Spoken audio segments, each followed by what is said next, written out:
emoções mal educadas, elas tendem a gravitar em torno daquele que as possui, ou seja, egoísmo, uso do outro, não é? Falta de empatia, que são 3 elementos com um potencial patológico que cai entre nós.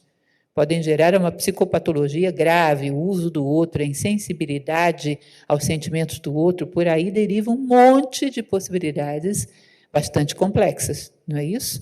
Então, egoísmo, viramos o predador, que utiliza todas as coisas sem preocupação se as coisas têm tanto direito a estar aqui como nós.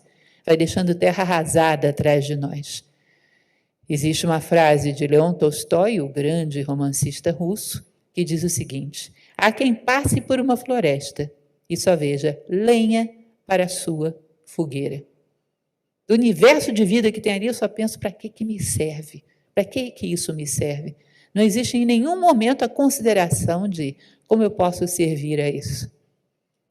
Ou seja, é muito difícil amar dessa maneira, porque o amor é um sentimento com tendências expansivas.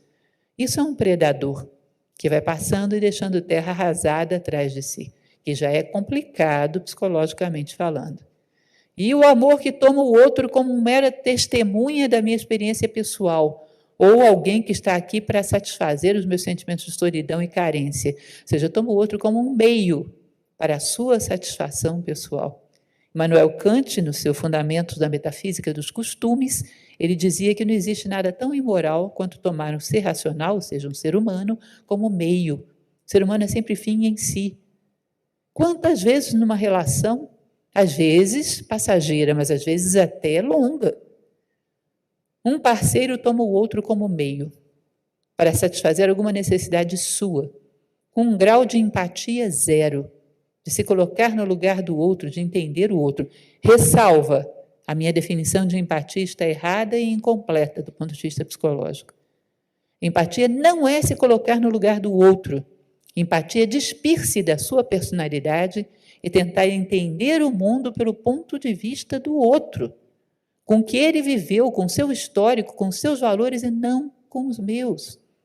Porque senão você vai deduzir que o que o outro faz é uma insensatez, porque eu no lugar dele não faria, mas ele não é você.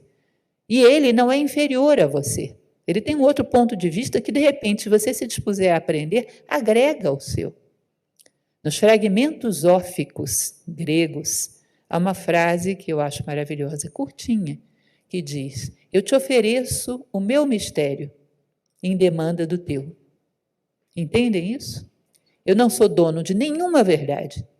E a verdadeira empatia é querer ver o mundo por mais um ângulo além do meu, tão importante quanto o meu, que é o teu.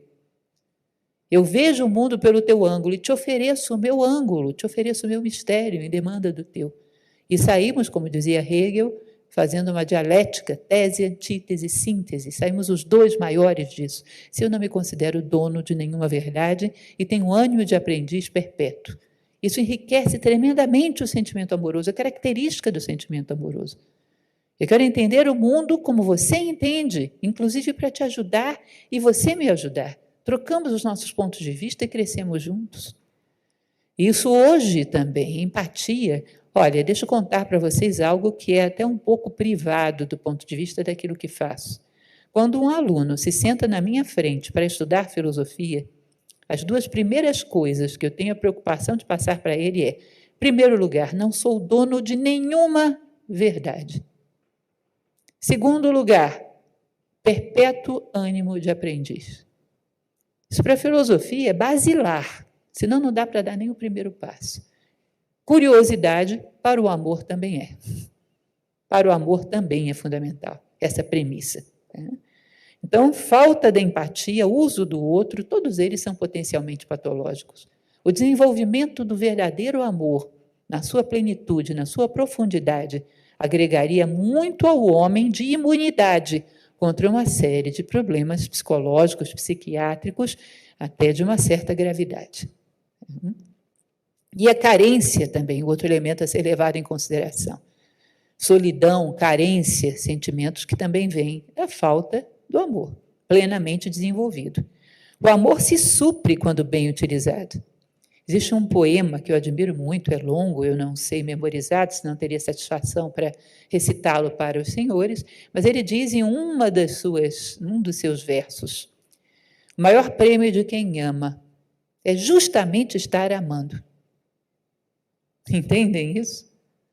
E existe uma frase filosófica de um pensador do século XX chamado Nilakanta Sirihan, que ele dizia o seguinte: você deve perder o seu coração todos os dias, depois ir em busca dele.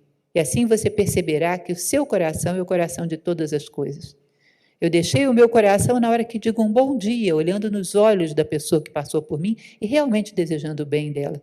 Eu deixo o meu coração quando abro a porta de um elevador e espero que as pessoas saiam antes de querer entrar com um muro de ansiedade por trás de mim. Eu deixo o meu amor quando eu saio mais cedo de casa para não estressar as pessoas num trânsito que já é em si tão estressante. Quando você olha à noite, você vai ver que você deixou o seu coração impresso em todos os degraus que você subiu. Quando você faz isso, você distribui o seu coração pelos 4 cantos do mundo, o amor se supre a si próprio. Resta muito pouca carência. A carência natural, num certo grau, ela se torna aguda e preocupante quando nos poupamos demais quanto à nossa capacidade de distribuir o amor. Um amor que você sai distribuindo pelos 4 cantos do mundo, por onde você está, quando você sai carimbando o seu coração em todos os lugares onde esteve, ele se supre a si próprio, ele te dá um sentimento de autonomia muito grande. E aí você está preparado para receber amor, mas não para ficar dependente, nem cobrar dos demais esse amor. Recebê-lo de muito boa vontade quando ele vier, mas não criar uma relação de dependência ou até de cobrança em relação aos demais, que é muito complexa e também abre porta para uma série de complicações, sobretudo dentro de um relacionamento sadio.